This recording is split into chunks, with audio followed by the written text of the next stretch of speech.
Hey there, folks. If you're watching this, you're probably ready to say goodbye to your everydollar account. Maybe you're switching budgeting apps or just decluttering your digital life. Whatever the reason, I'm here to guide you through the process step by step. Everydollar is a fantastic tool for tracking your finances, but sometimes you need to move on, and that's totally okay. This video will walk you through deleting your account quickly and safely, so let's dive right in. First things first, make sure you're logged into your everydollar account. You can do this through the app on your phone or the website on your computer, whichever you prefer.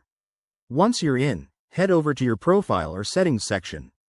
It's usually found in the top right corner, represented by your profile icon or a gear symbol.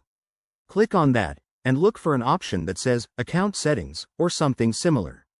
In the Account Settings menu, scroll down until you find the Delete Account or Close Account button. Everydollar might ask you to confirm your identity here, so be prepared to enter your password or even verify via email.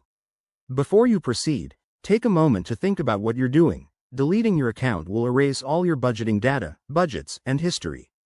If you have any linked bank accounts, make sure they're disconnected first to avoid any issues. Once you're sure, click on the Delete option and follow the prompts.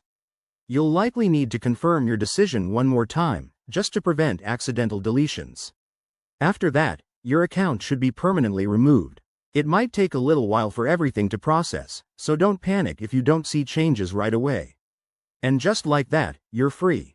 If you change your mind, everydollar might have a grace period where you can recover your account, so check their help section for details. Thanks for watching, and if you found this helpful, give it a thumbs up and subscribe for more tips on managing your money. Remember, taking control of your finances is all about making choices that work for you. See you in the next video.